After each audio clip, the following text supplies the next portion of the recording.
Halo teman-temanku, selamat pagi, selamat siang, selamat malam. Apa kabar? Teman-teman, saya mau bacakan berita, tapi ini bukan berita olahraga ya. Ini keprihatinan saya tentang orang-orang rakus yang sudah dapat jabatan, dapat gaji banyak, ya dibayar oleh rakyat, masih saja korupsi ya teman-teman. Jadi ini benar-benar berita yang sebenarnya nggak habis-habis. Saya mau bahas ini karena ini menyangkut rakyat ya teman-teman. Di sini teman-teman saya bacakan, saya ambil dari Kompas ya teman-teman. Ini udah beberapa hari berita, cuma ini berita terbarunya saya bacakan.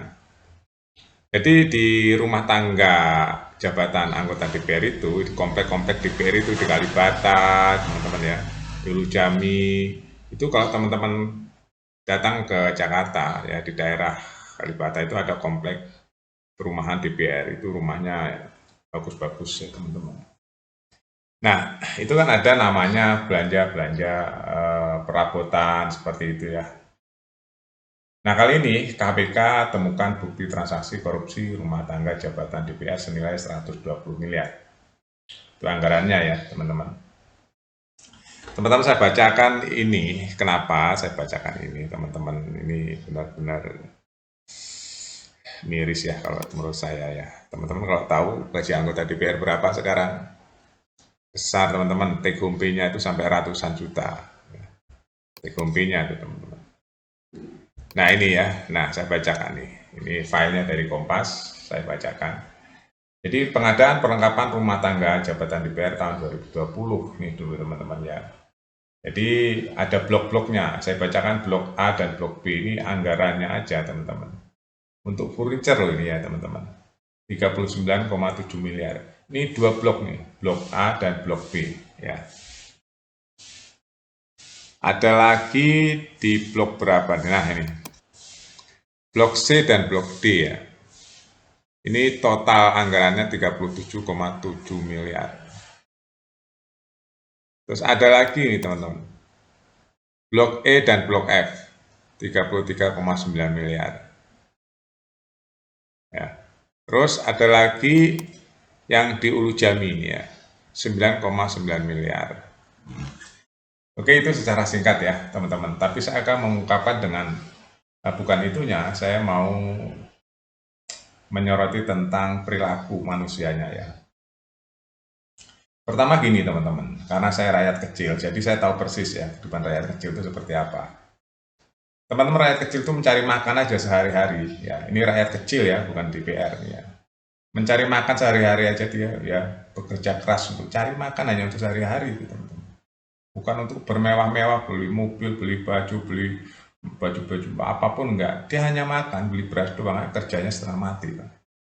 Itu rakyat tuh ya, rakyat nih. Kenapa saya bikin berita ini? Saya menyoroti tentang perilaku rakusnya itu teman-teman. Terus sementara wakil rakyatnya ya, itu kan gajinya ratusan juta. Ratusan juta loh itu. Bener ratusan juta bahkan lebih ya, beratus-ratus juta bahkan. Itu gumpinya. Ada uang reses, uang tunjangan ini, uang rapat ini, uang rapat itu. Wah, tetek bengek teman-teman ya, dari air, dari listrik, dari pulsa, dari asuransi, semua dibayarkan oleh rakyat.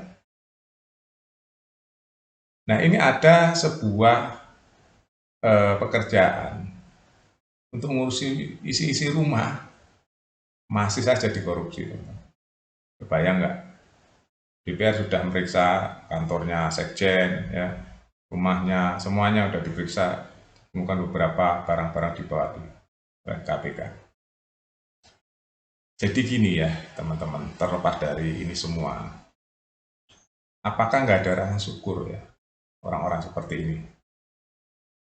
Apakah di dalam dirinya itu nggak pernah berpikir iya ya, ini kan uang rakyat ya, yang diamanahkan untuk membenahi orang-orang yang tiap bulannya untuk udah dapat gaji besar ya tiap bulannya. Ini rumahnya rumah mewah ya, rumah mewah lah ya. Menurut rakyat biasa mewah rumah, semuanya serba terjamin kok, di komplek, ya, ber-AC, bersemuanya lah. Ya, jadi menurut saya hukuman korupsor atau korupsi di Indonesia ini benar-benar harus dirubah, teman-teman. Harus dirubah.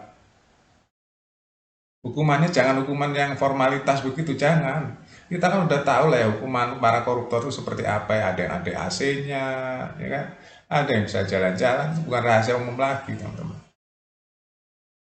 Rakyat gak ngerti, para koruptor itu udah punya ini, punya itu, masih aja ngambilin uang rakyat. Kalau menurut saya hukumannya harus dirubah. Yang pertama harus dibuatkan undang-undang ya teman-teman. Perampasan aset itu secepatnya itu. Jadi begitu terbukti korupsi, habis semua itu apa uangnya, hartanya. Sita tuh negara nggak peduli, sita aja udah. Kalau nggak gitu dia nggak akan kapok teman-teman. Koruptor tuh nggak akan kapok, paling dia udah korupsi berpuluh-puluh miliar gitu ya. Ternyata nggak disita, paling penjaranya cuma berapa tahun doang. Setelah itu ya teong-teong keluarganya. Menikmati uang rakyat yang segitu banyaknya. Bahkan koruptor di Indonesia itu sampai triliunan teman. Saya malu kadang-kadang lihat sidang-sidang para pemimpin, itu apalagi menteri itu ada beberapa menteri yang ditangkap itu. Di dalam sidang saya kalau nonton sidangnya miris saya, uang rakyat hanya untuk berpesta-pesta seperti itu dibagi sana, dibagi sini. Coba kebayang uang triliunan loh itu teman-teman ya. Beberapa menteri itu ada ya, yang sekarang sudah ada divonis, lagi ada persidangan.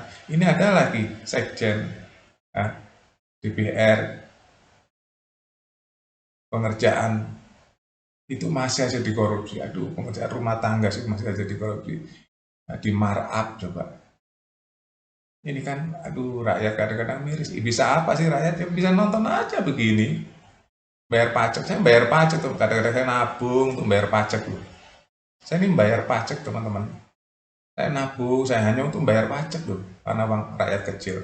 Ini nggak taunya diembat oleh orang-orang yang udah digaji, rakus seperti itu. Saya ingin ya, saya ingin menyuarakan ini kenapa. Hukumannya itu harus diperberat, disita semua asetnya begitu terbukti ya. Sita asetnya, terus hukumannya itu jangan di penjara biasa aja. Saya pengen hukumannya pengen di lapangan gitu. Di lapangan ya, dipanas-panasin, dihujan-hujanin, biar malam-malam tuh digigitin nyamuk gitu. Ya, gitu. Jadi orang mikir tuh, iya ya kalau saya ketangkep koruptor, korupsi gitu ya. Hukumannya seperti itu. Jangan di dalam gedung, ada AC-nya, ada makan dilayani. Enak amat udah nyusahin rakyat, ngambil uang rakyat, hukumnya seperti itu. Itu nggak adil menurut saya. Nggak adil. Oke, itu saja teman-teman suara rakyat. Saya yakin seluruh rakyat Indonesia setuju nih. Ya, usulan saya nih hukuman diperberat, disita hartanya, ya, disita hartanya nih, keluarga disita semua kalau terbukti ya korupsi uang rakyat. Biar mikir, oh iya ya, saya nggak akan korupsi. Kalau korupsi nanti dihukumnya seperti ini, disita hartanya. Begitu. Kalau enggak ya korupsi terus-terusan teman-teman. Saya deh, saya udah ngamati itu sudah lama nih, sampai saya bikin video ini sebenarnya udah kok gini ya, gajinya udah gede-gede loh teman-teman DPR itu, gede-gede sekali. Ya, itu saja teman-teman. Ya, jadi saya rasa undang-undang perampasan aset itu harus secepatnya, terus hukumannya diperberat supaya orang mikir kalau mau korupsi itu. Terima kasih, update terus berita-berita di Buat Makan TV. Sampai jumpa.